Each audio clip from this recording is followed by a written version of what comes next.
요한복음 20장 1절에서 18절 말씀입니다. 한 절씩 교독하시겠습니다. 안식 후 첫날 일찍이 아직 어두울 때에 막달라 마리아가 무덤에 와서 돌이 무덤에서 옮겨진 것을 보고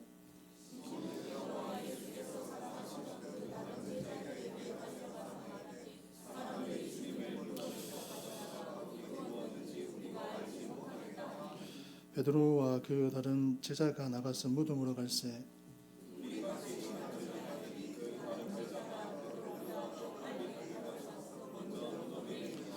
구부려 세마포 놓인 것을 보았으나 들어가지는 아니하였더니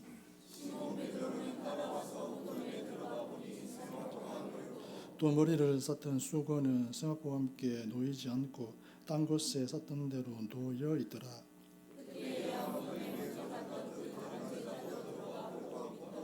그들은 성경에 그가 죽은 자 가운데서 다시 살아나야 하리라 하신 말씀을 아직 알지 못하더라.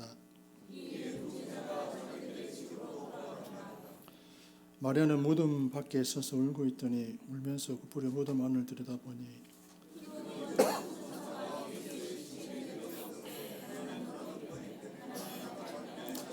전사들이 이르되 여자여 어찌하여 우느냐 이르되 사람들이 내 주님을 옮겨다가 어디 두었는지 내가 알지 못함이니이다.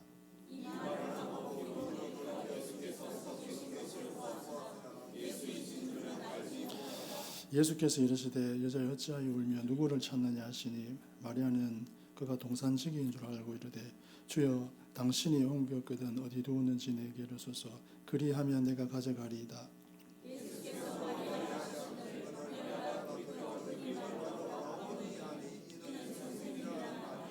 예수께서 이르시되 나를 붙들지 말라 내가 아직 아버지께로 올라가지 아니하였노라.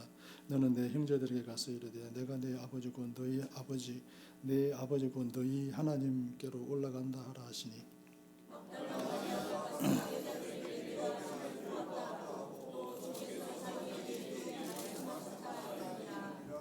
아멘. 본문은 안식 후 첫날에 막달라 마리아가 예수님의 무덤이 비어 있음을 발견하고 시몬 베드로와 요한에게 알리고 그들이 그 사실을 확인하는 장면입니다. 이러한 본문은 아주 중요합니다. 왜냐하면 예수님의 무덤이 비었다는 것은 예수님의 부활을 증거하는 것이기 때문입니다. 물론 무덤이 비었다고 해서 다 부활했다고 볼 수는 없습니다. 때문에 예수님의 부활에 대해서도 의심하는 사람들이 많습니다. 어떤 사람은 예수님께서 정말 죽었던 것이 아니라 가사 상태에 있다가 다시 살아났다고 주장하기도 하고 또 어떤 사람들은 제자들이 예수님의 시체를 도적질해 간 후 예수님께서 부활했다고 거짓 선전하였다고 주장하기도 합니다. 그런가 하면 아리마대 요셉이 예수님의 시신을 장례 직후 다른 곳으로 옮겨갔을 것이라고 주장하기도 합니다. 그러나 이는 예수님의 부활을 부인하려는 근거 없는 주장입니다. 오히려 당시의 상황들은 예수님의 죽음과 부활이 확실한 사실임을 분명히 증거해 줍니다. 예수님의 죽음과 부활에 대한 증거는 아주 많습니다. 그리고 이러한 예수님의 부활의 중요성은 기독교 신앙에서 절대적으로 중요합니다. 기독교 신앙은 예수님의 부활에서 시작한다고 보아도 틀림없습니다. 예수님의 부활은 기독교 신앙의 기초입니다. 기독교를 부활의 종교라 하는 이유가 여기에 있습니다. 예수님은 생전에 제자들에게 자신이 고난을 받고 죽으신 후에 제3일에 다시 살아나실 것을 거듭 예고하셨습니다. 이 예고대로 주님은 십자가 순환을 당하시고 죽으셨다가 장사된 지 3일 만에 죽음을 이기고 무덤에서 일어나심으로 예수님의 무덤을 빈 무덤으로 만드셨습니다. 즉 예수님께서는 부활하셨습니다. 여러분, 만일 막달라 마리아나 베드로와 요한이 무덤에서 예수님의 시신을 찾았을 때 예수님께서 그곳에 그대로 누워 계셨다면 어떻게 되었겠습니까? 막달라 마리아는 예수님의 몸에 향품을 바름으로 위안을 삼았을 것이고, 제자들은 예수님의 시신이 없어지지 않을 일로 안도의 한숨을 쉬었을는지 모릅니다. 하지만 기독교는 결코 탄생하지 못하였을 것이며 저와 여러분에게는 아무런 소망도 없습니다. 그러나 주님은 예수님의 말씀대로 다시 사셔서 예수님의 무덤을 빈 무덤으로 만들어 주셨습니다. 그렇습니다. 주님은 부활이요 생명입니다. 예수님은 결코 무덤에 갇혀 계실 수 없는 분입니다. 예수님은 본질적으로 죽으실 수 없는 분입니다. 예수님이 죽었다는 것 자체가 기적이요, 따라서 그분은 필연적으로 다시 사실 수밖에 없었습니다. 예수님은 저와 여러분의 죄값을 위해 죽으셨고 이틀 동안 죄값으로 무덤 속에 저당물로 갇혀 계셨습니다. 그러나 저와 여러분의 죄값을 전부 갚으신 후에는 무덤 문을 열고 부활하셨습니다.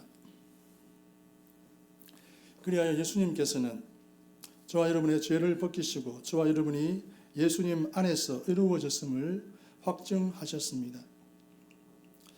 만약에 주님께서 다시 사시지 않았다면 예수님이 저와 여러분의 죄값으로 죽으심으로 저와 여러분의 구원의 보장이 되셨다고 할 수 없습니다. 바울은 예수님께서 다시 살지 못하셨다면 저와 여러분의 전파하는 것도 헛것이며 또 믿음도 헛것이라고 하였습니다. 그러나 예수님께서 부활하심으로 믿는 자에게 영원한 소망을 주셨고 기독교에 초석을 놓으셨습니다. 그러므로 저와 여러분은 예수님의 부활이 영원한 진리요 소망인 것을 믿으시기 바랍니다. 1절에서 3절 말씀을 보면 안식 후 첫날 일찍이 아직 어두울 때에 막달라 마리아가 무덤에 와서 돌이 무덤에서 옮겨진 것을 보고 시몬 베드로와 예수께서 사랑하시던 그 다른 제자에게 달려가서 말하되 사람들이 주님을 무덤에서 가져다가 어디 두었는지 우리가 알지 못하겠다 하니 베드로와 그 다른 제자가 나가서 무덤으로 갈새. 아멘.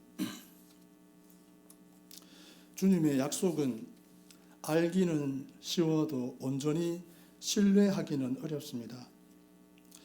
예수님의 무덤에 갔던 여인들이나 그들의 전하는 말을 들은 사도들이 당황해야 합니다.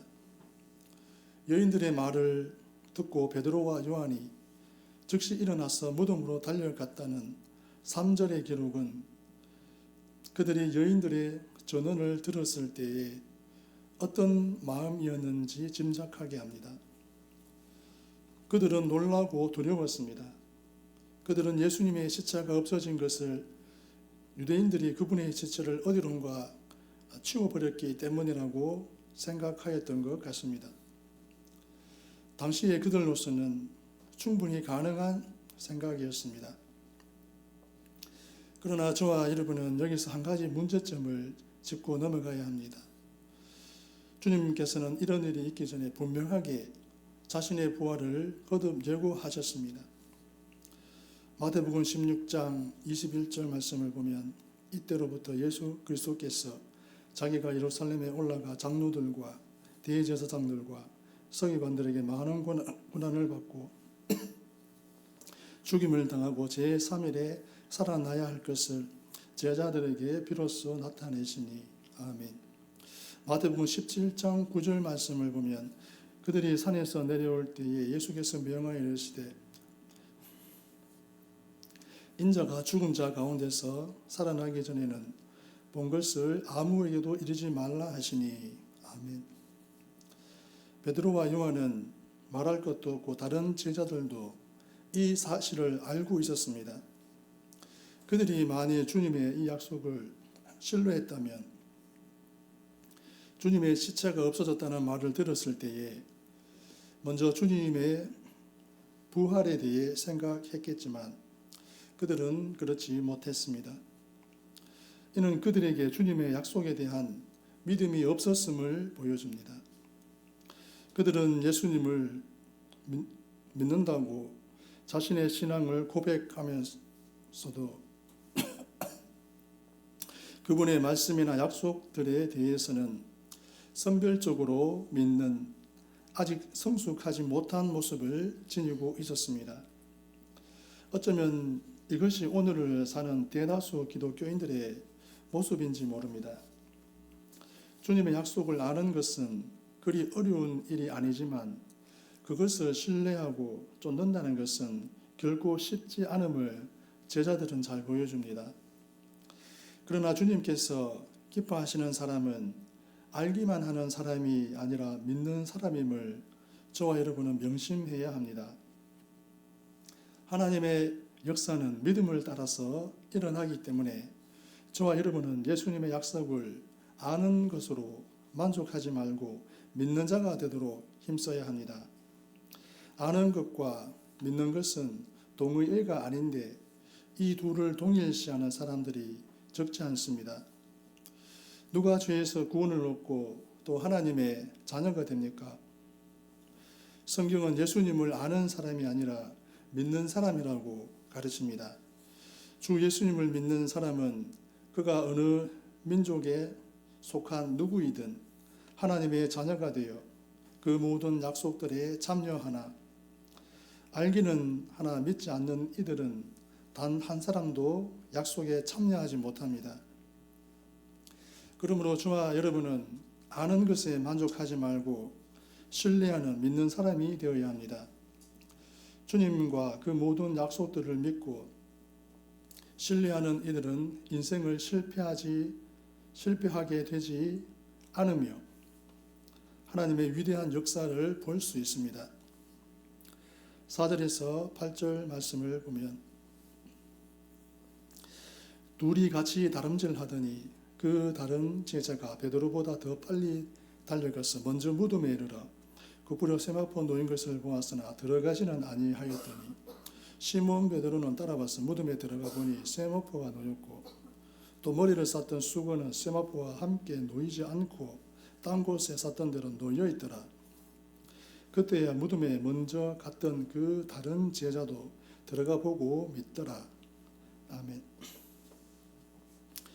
모범을 보이는 하나의 행동이 100마디 말보다 더 힘이 있습니다. 요한이 베드로가 무덤으로 들어가는 것을 보고서 용기를 내어 따라 들어간 사실이 나옵니다. 베드로가 취한 행동은 요한에게 용기를 심어 주었고 또한 믿음을 가지게 했습니다. 베드로가 만일 요한처럼 밖에 서서 요한으로 하여금 안으로 들어가도록 종용했다면 요한은 이런 용기를 얻지 못했을 수도 있습니다. 여기서 저와 여러분은 모범을 보이는 행동이나 생활의 중요성을 교훈받게 됩니다. 많은 사람들이 무엇이 옳고 또 무엇이 그런지를 알면서도 선뜻 결단하지 못하고 머뭇거리곤 하지만 누군가 먼저 모범을 보이면 곧 따르는 이들이 적지 않습니다.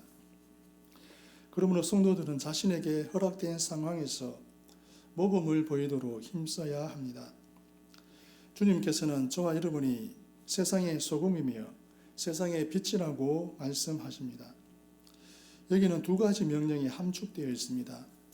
하나는 저와 여러분이 세상에 영향을 주는 사람이 되어야 한다는 것이고 다른 하나는 모든 일에 모범을 보여야 합니다.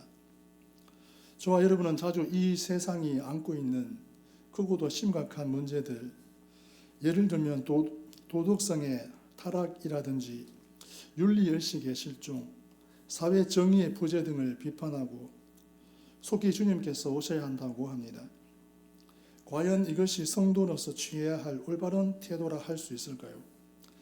사회가 이처럼 크고도 심각한 문제들을 가지게 된 이면에는 저와 여러분의 책임이 적지 않음을 잊어서는 안 됩니다.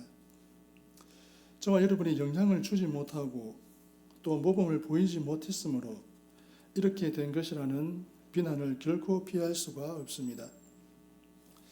사람이 등불을 켜는 것은 말 아래 두기 위함이 아니라 등경 위에 두어 방안을 환하게 밝히려는 것이듯이 하나님께서 저와 여러분을 택하셔서 이 세상에 두신 것도 다 목적이 있기 때문입니다.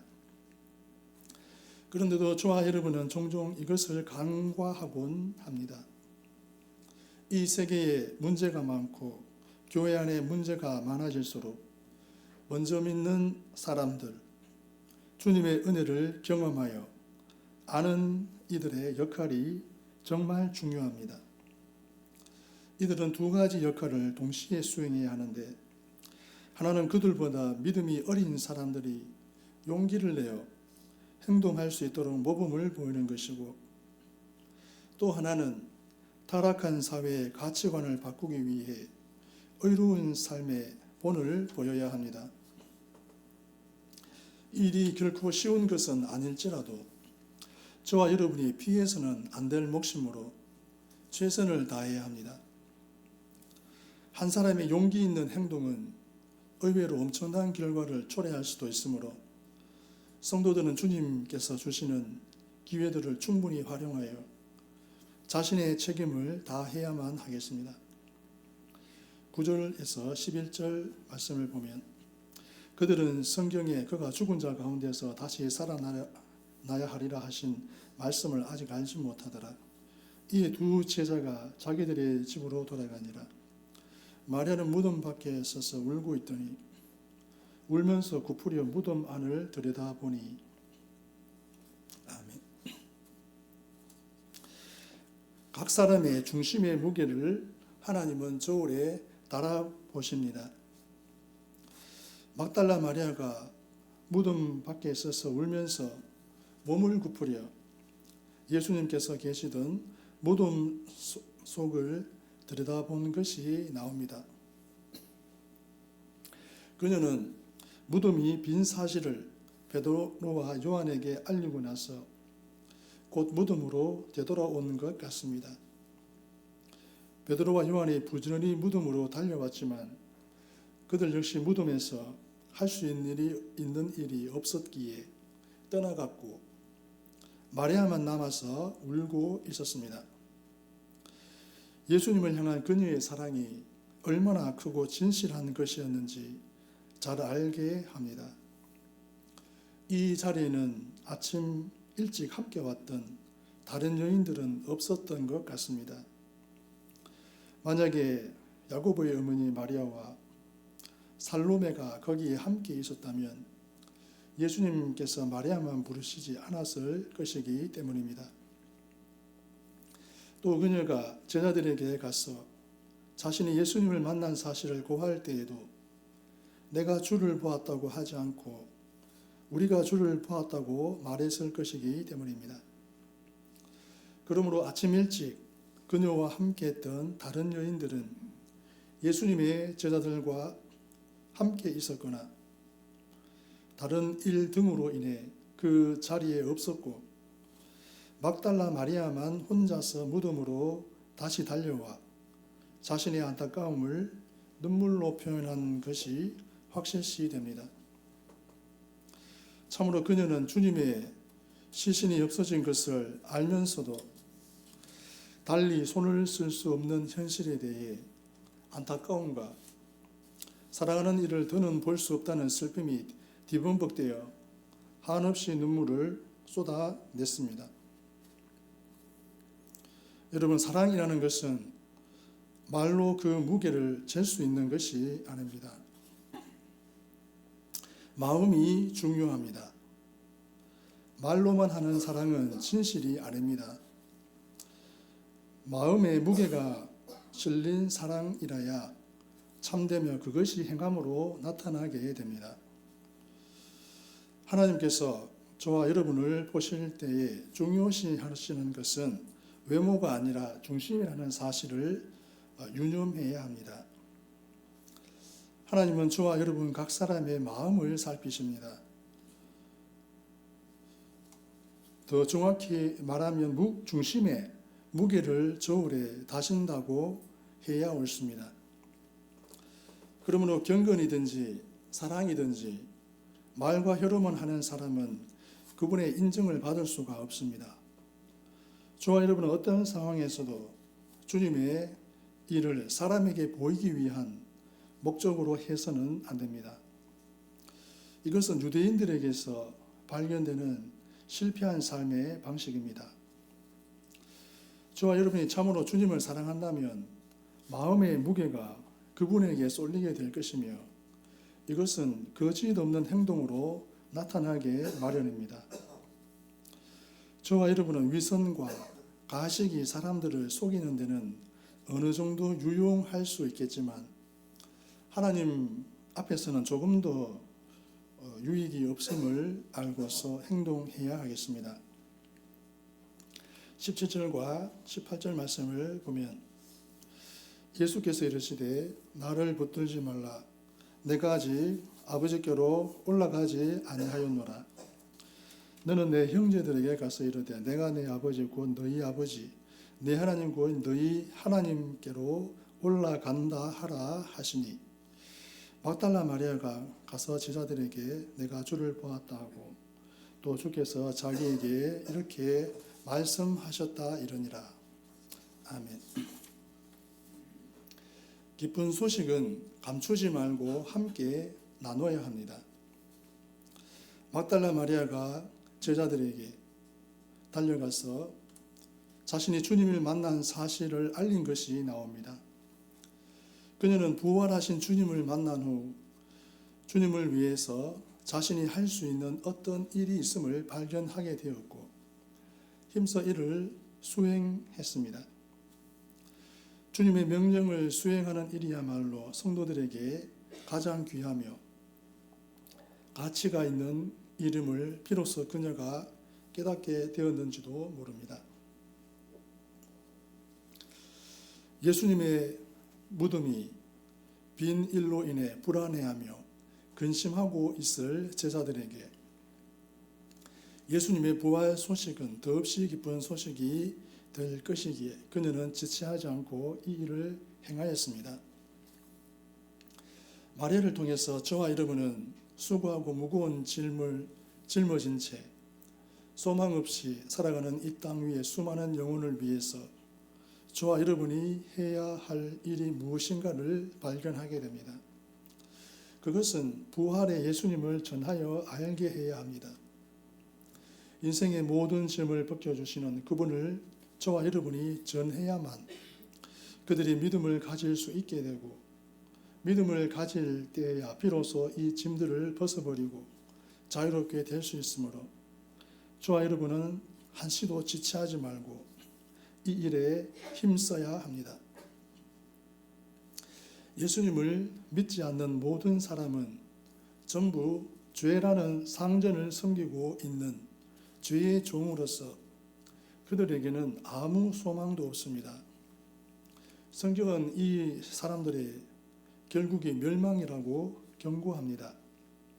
즉 그들의 사회적인 지위가 어떠하든 그들이 선행과 구제를 어느 정도나 힘쓰든 상관없이 전부 멸망에 이를 수밖에 없습니다. 그러므로 교회와 성도가 지금 가장 시급히 추진해야 할 일은 복음을 폭넓게 전하여 많은 사람이 예수님을 만나게 해야 합니다. 이 세계 어디든지 하나님의 백성이 없는 곳은 한 군데도 없습니다. 기독교에 대한 박해가 세계에서 가장 심한 국가들이나 아시아의 많은 기도 중에도 분명히 하나님의 백성은 있습니다. 그러므로 저와 여러분은 그들에게 부활의 예수님을 전할 방책을 여러모로 마련해야 합니다. 기쁜 소식을 숨겨두는 것은 죄가 됩니다.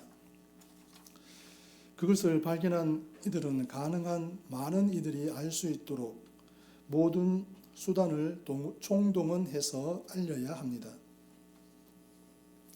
막달라 마리아는 죄 많은 여인이었지만 예수님을 만남으로 새로운 인생을 살게 되었을 뿐만 아니라 주님의 충성된 일꾼이 될 수 있었습니다. 인간의 삶의 내용이나 질은 그가 가지고 있는 조건에 의해 좌우되는 것이 아닙니다. 가장 중요한 것은 그가 예수님과 맺고 있는 관계입니다.